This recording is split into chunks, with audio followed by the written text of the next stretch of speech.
Hello les amis, j'espère que vous allez bien. Aujourd'hui on est le vendredi 19 juin et je voulais faire un petit haul sur les produits que j'ai, sur les livres que j'ai achetés et que j'ai reçus également, que j'ai commandé, que j'ai acheté et sur la Fnac et sur Vinted et à Carrefour également. À la Fnac, que je me suis donc déplacée, j'ai acheté Le Destin des Sœurs Sinclair de Marie-L. Maroc. Voilà, c'est young adulte, jeunesse. J'aimais bien l'histoire, j'adore le livre, hein. On est, oh, c'est pas grave. On est fan de la souplesse du livre. Et donc c'est par la lauréate du concours imaginaire. Bon, je vais vous lire le résumé. Printemps 1882, Eugénie et Constance de Sinclair arrivent à Paris pour leur deuxième saison. Eugénie, passionnée par les pouvoirs de l'éther, cherche un mécène pour financer ses inventions, tandis que Constance espère trouver un bon parti à épouser. Mais l'une et l'autre sont vite entraînées dans les intrigues de la capitale où le rôle des fées divise l'aristocratie.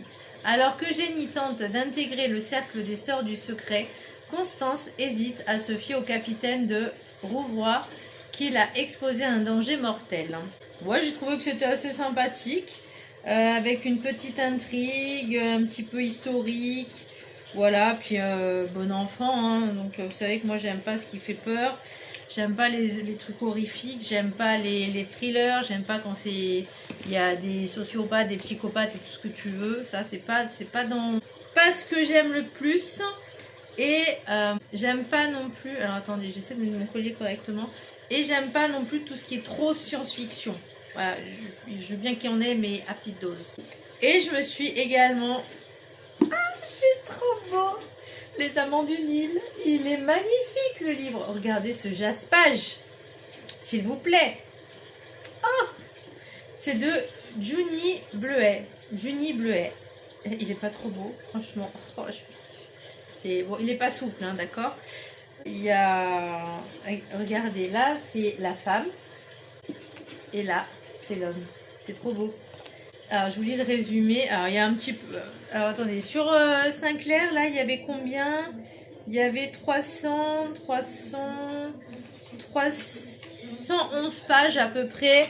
Donc, ça se lit très facilement, hein, en même pas une semaine. Et sur les Amants du Nil, pardon, il y a 316, 317 pages. Donc franchement, voilà, ça se lit assez rapidement. Je trouve juste magnifique. À Carrefour, j'ai craqué pour Roma Sargassa, Le Soleil des Cléios. Je le trouve trop beau. Et c'est de Sophie Burnham. Je vous montre le jaspage. Il est trop beau. Voilà. Oui, j'ai craquance pour le jaspage, pour le livre, je trouve juste magnifique. Mais par contre, l'histoire avait l'air sympa aussi. Alors, à Roma Sargassa, l'Empire romain n'est jamais tombé. C'est là que Cléios, 22 ans, ne pensait pas succéder aussi vite à son père, historien impérial et gardien du savoir écrit. Lorsqu'il est assassiné, Cella devient la protectrice de l'énigmatique pierre qui lui a légué et se donne pour mission de réformer l'Empire. Mais une jeune femme venue du passé de Cella lui vole la pierre et rouvre de vieilles blessures et des sentiments refoulés. Aran, son demi-frère, né d'une mère esclave, s'apprête, lui, à perdre ses droits. Encouragé par sa rencontre avec Laé, séduisante Théo, attendez, c'est un truc bizarre là. Par sa rencontre avec la séduisante, oh, il y a un Laé mais le E, voilà. La séduisante Théo ou la E, ah ok, là où E, séduisante Théo. Il décide de s'engager auprès d'un groupe de rebelles afin de changer ce système profondément injuste. Ça m'a perturbé cette histoire. Sans imaginer l'ampleur du danger, Cella et Aran plongent dans une course contre la montre mêlant complot, espionnage et secret capable d'ébranler les fondations de l'Empire. Ouais, ça a l'air sympa. J'aime bien quand il y a un petit côté aventureux. En plus, il est magnifique. C'est vraiment dans mes couleurs préférées. Je me suis pris, et ça c'était sur Sur Vinted, ça faisait partie de ma wishlist. Marilyn et Ella. Il est sorti il n'y a pas très longtemps. Pareil, on adore la souplesse des livres. Il est sorti il n'y a pas très longtemps. Et en fait, j'aime bien un petit peu ce genre d'histoire. Alors c'est vrai que j'en ai pas beaucoup de ce genre de livres. Mais voilà, je suis quand même quelqu'un qui est assez éclectique au niveau des romans, au niveau du style, au niveau des styles. À part évidemment les trucs horrifiques, tout ça, bon ça je sais que j'aime pas, hein, voilà. Même si j'essaie d'en lire un, des fois ça va m'énerver. Et puis moi j'aime pas quand ça fait flipper, je trouve que déjà dans le monde c'est déjà assez compliqué comme ça, on va pas en rajouter. Donc alors Marilyn et Ella de Denny S. Bryce et Eliza Knight. Donc apparemment il y a 2 écrivains qui ont écrit le livre.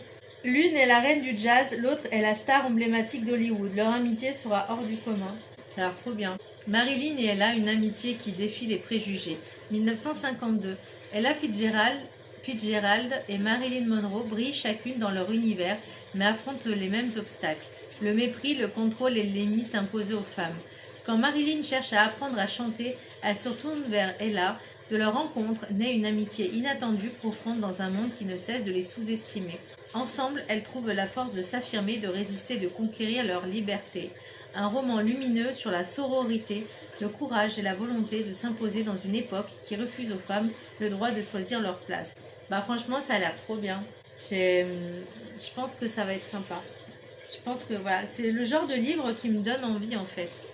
Et donc j'ai commandé sur la FNAC, j'avais commandé 4 livres, sauf qu'il y en a 2 qui ne viennent pas tout de suite, malheureusement. Donc j'ai commandé celui-là, La librairie des rêves les plus fous, parce que en plus le jaspage il est trop beau, voilà, et que non c'est moins souple, hein. Et que j'avais bien aimé l'histoire, donc c'est de Gracie Page. L'été d'Anna commence mal. Elle a raté ses examens de fin d'année. Son copain lui annonce qu'il part en road trip en Europe, sans elle car il a besoin de faire le point. Heureusement, le destin lui offre un magnifique plan B sur un plateau. Sa tante cherche quelqu'un pour l'aider dans sa jolie librairie en bord de mer. L'occasion rêvée pour un nouveau départ, direction les Cornouailles, avec surfeurs et soirées sur la plage. Elle n'avait pas en tête que les petites librairies possèdent toujours un peu de magie. Anna va bientôt se surprendre elle-même au milieu des rayons poussiéreux où le silence et l'imagination sont les plus grands pouvoirs. Oh, elle a l'air trop bien, lui. Quand est-ce que je le lirai? Je ne sais pas, mais déjà, il faudrait que je les fasse, il faudrait que je les trie dans les différentes saisons. Donc, ça, c'est le genre de livre un petit peu doudou qui fait du bien. Là, il y a combien de pages dans celui-là? Pareil, il y a moins de... Ouais, il y a 333 pages, 332 pages et demie. Bon, celui de Marilyn, il y en a un peu plus. Il y en a un peu plus de 400. Alors, attends. Les remerciements, il y a beaucoup de pages. On va dire 463 pages. C'est pas mal. Là, j'avais dit qu'il y avait combien de pages? Ah, je l'avais pas dit. Non, je l'avais pas dit parce qu'il y a, je crois, environ 500. 500 pages. Ouais, 497. 497. Bon, 500 quoi. Et j'ai craqué. Alors, je vais vous raconter un peu l'anecdote de ce livre. C'est Cowboy Don't Fall in Love, Maggie Eckersley. J'ai voulu l'acheter sur Vinted. La nana, elle le vendait à 14 €, je crois. Et je lui ai fait une offre à 12 €, je crois, ou 11 €, je sais plus. Non seulement elle a refusé, mais après, elle m'a bloqué. Et elle l'a baissé à 13 €. Et en fait, au moment où j'ai voulu l'acheter, j'ai vu qu'elle m'avait bloqué. J'ai pas compris en fait. La nana, elle m'a bloqué comme ça. Juste parce que je lui ai proposé un prix. Sans communication en fait. Il n'y a pas eu de communication. J'ai pas forcément été désagréable. J'ai pas compris. Du coup, tant pis. Je me le suis acheté quand même. C'est tout. Voilà. Sur Vinted. Donc il y a combien de pages là? J'aime bien regarder le nombre de pages aussi parce que des fois, je sais qu'il y en a un, c'est Babel. Babel, il va être sympa celui-là en hiver quand je vais le lire parce que je crois qu'il y a 600 pages, ça c'est sûr. Donc il a intérêt à être vraiment bien. Donc sur ce livre-là, il y a 440 pages. Ça va. Bon, par contre, c'est écrit vachement petit, je trouve, hein, quand même. Ouais, mais bon, on verra bien. Si, de toute façon, si le roman il est cool, il est fun, il est prenant, sincèrement, je vais vous dire, les 400 pages, ils se lisent très rapidement. Très très rapidement. Moi, je me rappelle, le dernier livre des Harry Potter, Les Reliques de la Mort, je crois que c'est un des livres les plus gros. Non, c'est pas lui. C'est Le Prince de Sang Mêlé, je crois. Il me semble. Je l'ai lu en 3 jours.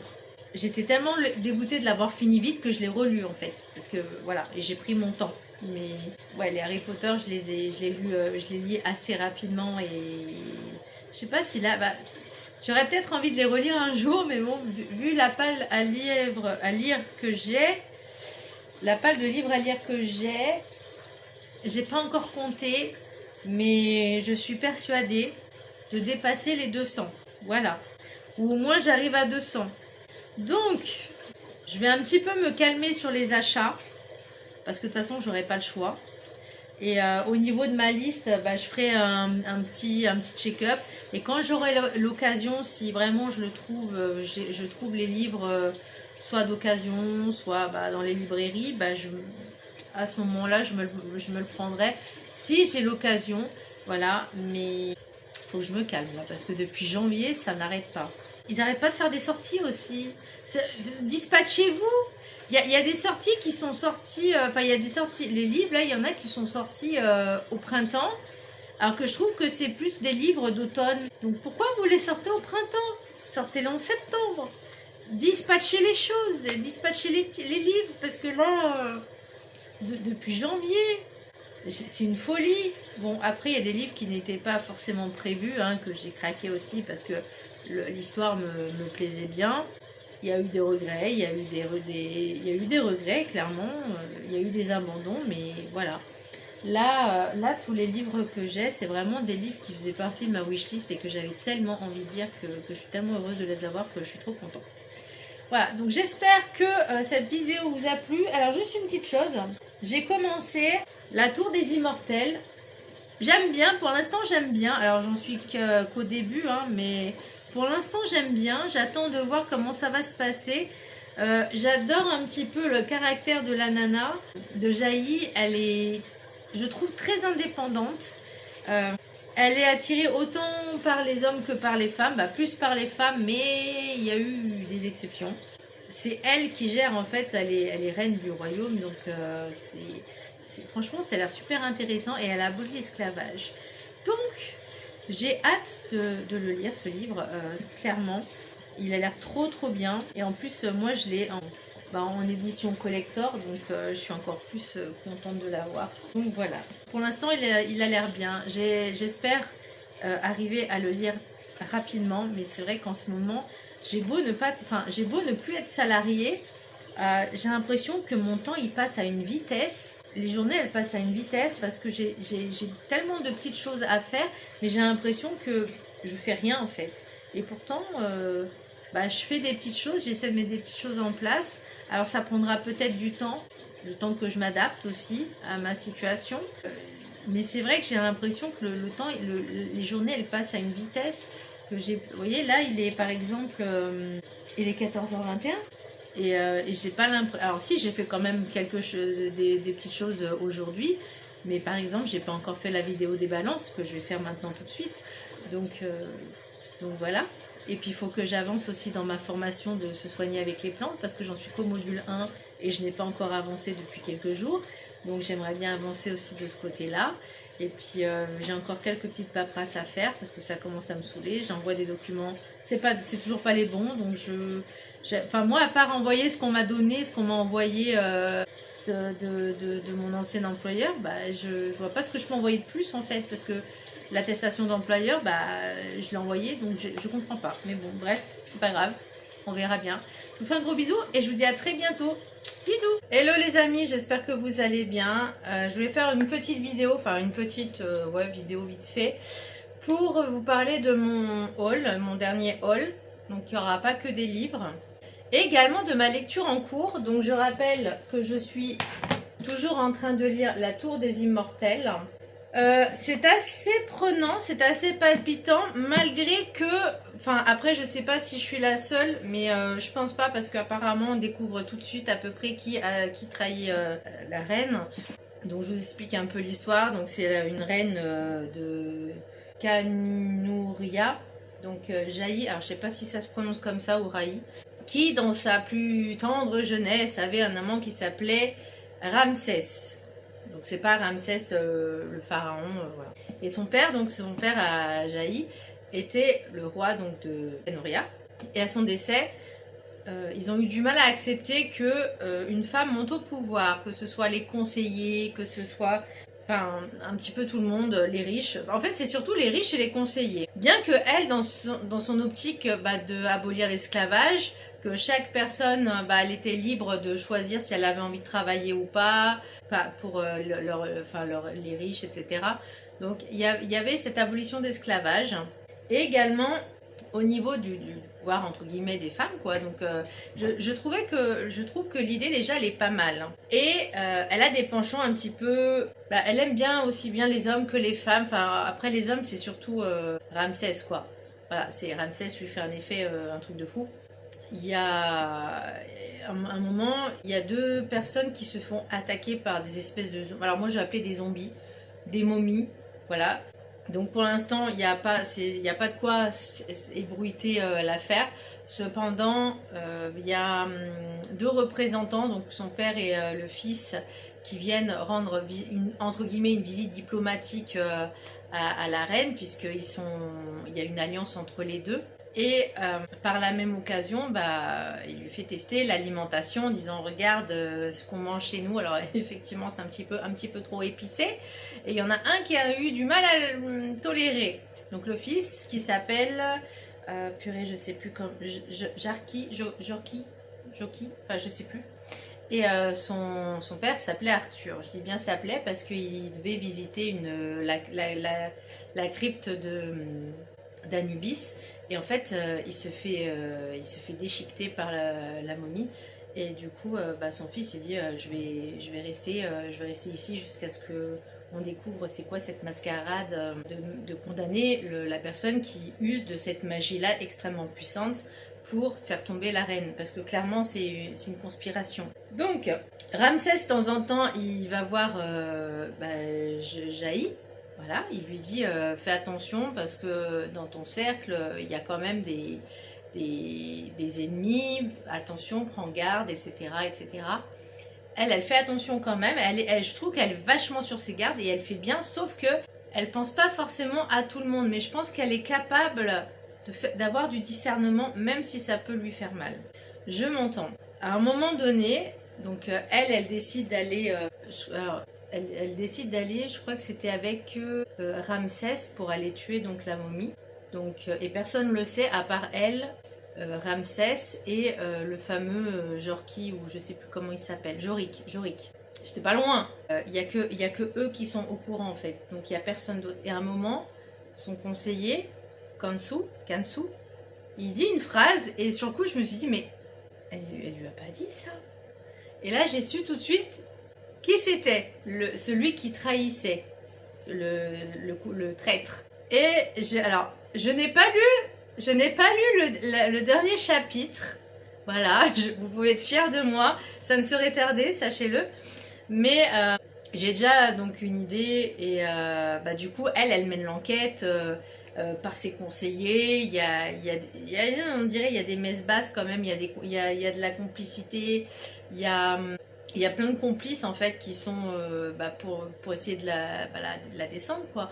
Pour dire ouais de toute façon si c'est une reine qui est au pouvoir elle est maudite machin, parce que les riches et les conseillers ne supportent pas qu'elle a aboli l'esclavage et elle est plus du côté des femmes, voilà. Et ça franchement j'ai trouvé que c'était pas mal. Du coup elle doit gérer et cette histoire d'esclavage plus l'histoire des morts vivants en fait. Et du coup là elle fait décapiter quelqu'un en place publique. Et il dit oui vive le faucon. Et elle sait pas encore qui c'est. Là où j'en suis elle sait pas encore qui c'est. Mais ça, je pense que dans sa tête ça commence à travailler un petit peu. Je pense que et je crois que même Jorik ça commence à travailler un petit peu. Donc ça laisse des petits indices. Mais en même temps, l'autre aussi, il laisse des indices. Donc forcément, voilà. C'est assez sympa. Alors, c'est assez sympa. Il y a des trucs gore. Hein. Faut dire ce qui est. Il y a des trucs gore. Après, pour l'instant, j'ai pas... Il n'y a pas de scène trop cochonne. Voilà, il n'y a pas de scène spicy. Enfin, pour l'instant, j'ai rien vu de trop transcendant en fait. Voilà, c'est pas détaillé, c'est pas ouf. Voilà, il n'y a rien de pour l'instant. Hein. Peut-être que ça viendra sur le tas, mais sur presque 200 pages. Voilà, il n'y a pas forcément... Les seules scènes spicy, alors ça serait pas spicy mais gore plutôt, où l'autre il se fait déchiqueter par tous les membres, les machins, enfin bon là oui, je suis un peu sensible de ce côté-là, mais sinon... Donc pour l'instant j'en suis à là, donc il est sur mon Vinted, parce que moi je l'ai téléchargé en fait directement sur ma liseuse, parce que bah, je trouvais que c'était vachement plus pratique quand tu sors, quand tu bouges, tu vas en ville. Hier j'ai fait une brocante, et ma brocante, forcément, j'allais pas me trimballer ce pavé. Là, je me suis vraiment pris la liseuse. Ça rentrait dans mon sac, c'était parfait. Bien, sur Vinted, non, à la librairie Romy, je sais plus comment ça s'appelle. Je crois que c'est Romy, mais je suis pas sûre. Je me suis pris ce livre de poche avec un très joli jaspage. Je suis trop fan. Je suis trop fan. Et c'est les fleurs les plus dangereuses n'ont pas d'épines de Lydie Tabarin. Je sais pas, j'ai trouvé trop mignon. Et je l'ai pris en poche parce que voilà. Ça rentre plus dans les petits coins là où je cache les livres. Parce que clairement, je crois que même si je montais ma nouvelle bibliothèque, tous mes livres ne rentreraient pas. J'ai dépassé les 200, sachez-le. Alors, leur famille se déchire depuis des années, mais une mort mystérieuse, un thé empoisonné, un soupçon de magie vont tout changer. Dans le néo-royaume d'Eteros, sauver les apparences est crucial. Les familles de Mora et Rodriguez, qui excellent dans l'art de confectionner du thé grâce au pouvoir qu'elles dissimulent, ne le savent que trop bien. Reconnus et respectés par tout le pays, y compris par le palais royal, les deux familles se mènent une guerre acharnée pour déterminer laquelle réalise la meilleure composition. Héritière de cette rivalité toxique, Isabelle de Mora et Andarina, c'est joli, Rodriguez, n'aspirent qu'à une chose, surpasser l'autre et devenir une confectionneuse de renom. Le quotidien des deux jeunes femmes se corse le jour où la reine meurt empoisonnée par du thé et où les gardes de la cour entière se tournent vers elle. Ouais, ça a l'air sympa. Excusez-moi, mais j'ai très soif. Je sais pas si vous entendez le ventilateur, mais il fait rien. Si je me mets là comme ça, ouais. Sur Vinted, je me suis acheté... Ah, j'avais trop mis. Il faisait partie de ma wishlist, celui-là. De Stella No. L'été où j'ai rencontré un prince, de édition Château d'Âme. Il est trop beau. Oh, je suis trop fan. Bon, c'est Vinted, hein, d'accord, donc je suis un petit peu dégoûtée. Donc je vais le caler entre plusieurs livres, là, comme ça va bien s'aplatir. De toute façon, vu que ce livre-là, je compte pas le lire avant l'année prochaine, hein, parce que je pense que j'ai déjà pas mal de pavasses. Je suis trop fan, franchement, il est trop beau. Oh, je suis amoureuse. J'ai hâte de lire l'année prochaine. Enfin, j'ai hâte d'être à l'année prochaine. Du coup. Alors, l'été où c'est l'été où j'ai contrarié, pardon, un prince. Alors, Charlie vit pour l'adrénaline que lui confèrent les treks. Les défis qu'elle se lance en tant qu'influenceuse et cette liberté qu'aucun homme n'a jamais réussi à lui enlever. Quand elle débarque au Sweetenstein, une seule idée l'obsède, braver l'interdit et gravir le mont Candy, territoire défendu, périlleux et terriblement attirant. Comme lui. Alessandro représente tout ce qu'elle fuit, les contes de fées, l'ordre et le devoir. Pourtant, sous la couronne du prince, il y a ce regard beaucoup trop séduisant. Entre une cour qu'il observe, des règles qu'elle n'a aucune intention de suivre et une attirance qu'elle refuse clairement d'assumer, Charlie se livre à un jeu dangereux qui l'entraîne le temps d'un été un peu trop près du précipice. Elle voulait simplement gravir une montagne, elle est sur le point de provoquer un scandale dans toute la principauté. Bah, ça a l'air trop drôle. Ça change Alors, pas des enemies to lovers, parce que je trouve que c'est assez drôle, les enemies to lovers. Par contre, les fake dating, là, je fais semblant d'être avec toi pour machin, je pense que j'ai une overdose de ce côté-là. Ensuite, chez Normal, je me suis pris un masque visage. Donc, c'est de Daniel Création, la marque, apparemment. Donc, face mask, Cozy hydratation, avec de l'acide hyaluronique, des céramides et de la vitamine E. Voilà, j'avais trop envie de le tester. Je me suis pris ça parce que je ne supporte plus mes cheveux. Je ne sais pas comment les coiffer parce qu'ils ne sont pas suffisamment longs pour me faire des queues de cheval. Et voilà, donc là, il faut absolument que ça, je voulais le tester, donc je verrai bien. J'hésitais entre celui-là et la pince, mais je crois que celui-là, ça sera le mieux pour le moment. Ensuite, je me suis pris un autre masque pour le visage. C'est vrai que j'en ai pas assez. De Pure Care Aloe Vera Sheet Mask, donc riche vitamine A, C, E. Pour tout type de peau, mais bon, de toute façon, l'aloe vera, c'est quelque chose qui est hydratant. Je voulais m'acheter un truc après soleil, mais je pense que je me le prendrais à Carrefour et pas... bon, il n'y avait pas beaucoup de choix, donc c'était un peu chiant. Je crois qu'il y avait que deux choix, donc soit Ambre Solaire, soit une autre marque, et bon, l'autre marque... Alors certes, c'était pas cher, mais j'ai vu la composition et ça me plaisait pas. Et je me suis pris également un masque hydratation. Ça, il faudrait que je me le fasse une fois par semaine, un truc pour les pieds. Mais c'est vrai que je prends pas assez soin de mes pieds, malheureusement. Et j'en paye le prix parce que j'ai vraiment de la corne au niveau des pieds parce que je marche beaucoup. Et apparemment, même le stress jouerait un rôle dedans.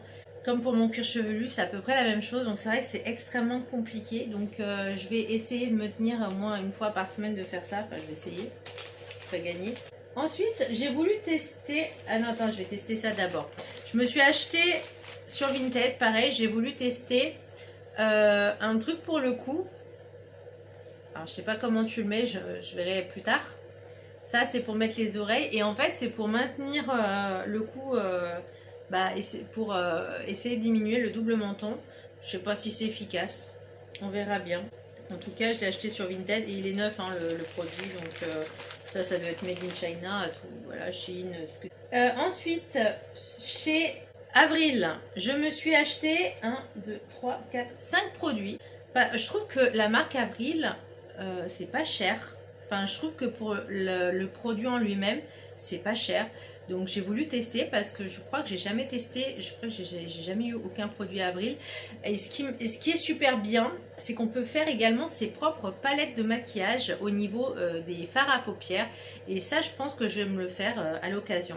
Donc rouge à lèvres de chez Avril, certifié bio, rouge à lèvres lipstick. Alors on ne sait pas trop, c'est... Bon, moi je l'ai ressenti hydratant, hein.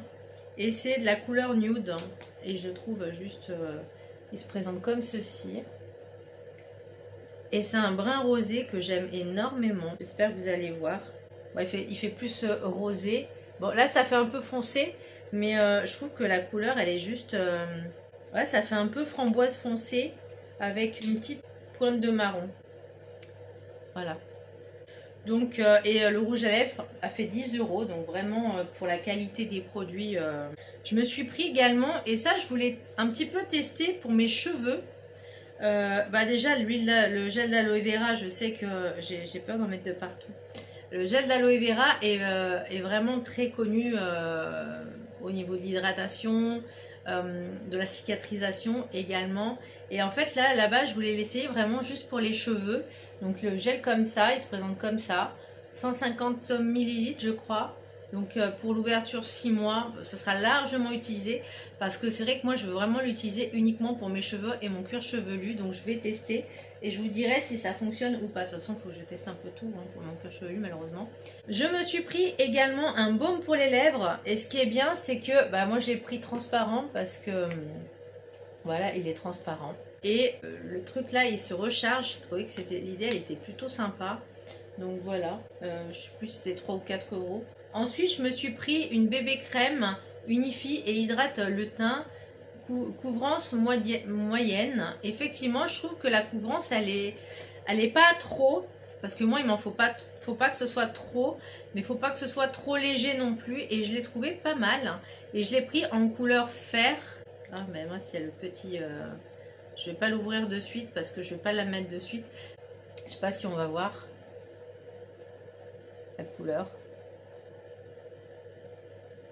C'est une couleur claire, mais bon, en même temps, je suis claire. Hein, donc, Et je me suis pris également, et j'ai trouvé le contenu, mais juste excellent, soin contour des yeux et lèvres. Ça, c'est ma main. Grosso modo, il fait la taille de ma main. Voilà. J'ai jamais vu un produit contour des yeux aussi grand. 40 millilitres. Et je crois qu'il faisait 8 €. Franchement, j'ai hâte de l'utiliser celui-là dès que je termine le mien. Bon, moi, il y a encore un petit peu de temps. Alors, je vous fais une vidéo maintenant parce que à 15h20, j'ai rendez-vous chez l'ophtalmo. Et elle va essayer de me dilater les pupilles. Le problème, c'est que si ça fait comme l'année dernière, elle a dû me vider le flacon parce que ça ne fonctionnait pas. Et quand ça a fonctionné, ça a tellement bien fonctionné que ça a duré plus d'1 heure après. Donc ça a duré au moins 3-4 heures avant que ça redevienne entre guillemets à peu près normal. Donc je peux vous dire que je ne voyais absolument rien. La dernière, quand j'y suis allée, donc elle m'a fait le fond de l'œil. Alors par contre, je crois que ça a mis 30 minutes à peu près avant que ça se dilate, ça commence à se dilater. Donc ça a été, quand je dis que je suis quelqu'un de tenace, mais même mon corps est tenace. Et le problème, c'est qu'après, je devais aller aux toilettes. Et il y a un code. Et je fais, mais pourquoi tu mets un code pour les toilettes? Surtout après que tu as un fond de l'œil. Enfin, je veux dire que tes pupilles soient dilatées, tu ne vois rien. Pourquoi tu mets un code? Et après, pour prendre le bus, c'était compliqué parce que vu que je voyais pas le numéro, c'était, oh mon Dieu, c'était l'enfer. Donc là, je me dis, je vais anticiper les choses. Je suis allée chercher mes colis avant. Le tirage des scorpions, je le ferai, je pense, demain, clairement, parce que demain matin, j'ai rendez-vous chez le médecin. Le livre, bah, clairement, enfin, c'est pas que j'aurais pas le temps, c'est que je ne pourrais pas le lire. Donc, je vais être un peu frustrée de ce côté-là. Donc, je vais essayer de faire autre chose en attendant, plus dans mes cordes et dans mes capacités sur l'instant T. Et puis voilà. Donc on va voir comment on peut faire le truc. Bon, je suis un peu dégoûtée parce que je pourrais pas avancer dans ma lecture, mais bon. Bref, sur Flying Tigers, je me suis pris plusieurs petites choses. Je me suis pris cette petite boîte. Alors on me dirait, mais pourquoi faire? Et ben en fait, moi, c'est si par exemple je vais au sport, je sais jamais si un jour j'y vais, mais si je vais à la piscine, si par exemple je dois me déplacer, si par exemple je suis en formation ou même au travail, peu importe, même si en ce moment je ne travaille pas, je ne suis pas salariée, bah, je me dis que si un jour je reprends un travail et que je suis de l'après-midi ou même du matin, bah, ça me permettra de mettre des fruits secs, des petits fruits comme de la myrtille, de carrés de chocolat noir, et je me dis c'est juste parfait. Bah pour ce petit encas là justement. Ensuite, je me suis pris un bac à glaçons. Je le trouve déjà trop beau. Il est trop beau en forme de chocolat. Et ce qui est bien, c'est que ça s'ouvre.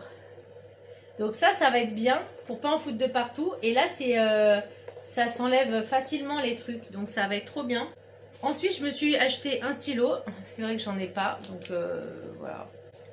J'en ai jamais assez des stylos. Je me suis acheté également cette petite coupelle que je trouve juste adorable. C'était la seule qui restait. Il y en avait d'autres, mais celle-là me plaisait beaucoup. Et en fait, c'est quand, par exemple, je bois un thé avec un sachet, ou même sans le sachet, mais au moins, ça me permet de poser le truc dessus. Et je trouvais que c'était très pratique. Donc ça, je sais que je vais m'en servir. Donc voilà. Et je me suis pris également, faut pas qu'elle tombe, faut pas que ça tombe là. Et je me suis pris un moule à cake.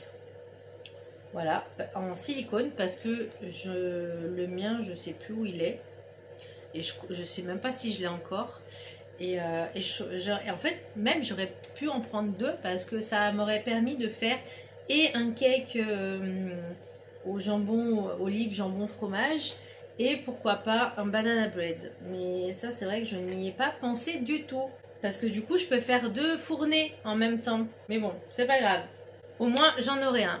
Je pense que j'ai terminé pour cette vidéo, mes chers amis. J'espère que cette vidéo vous aura plu, vous aura inspiré. Je vous fais un gros bisou et je vous dis à très bientôt pour le bilan de la lecture. Et je pense que je vous reprendrai quand je l'aurai fini.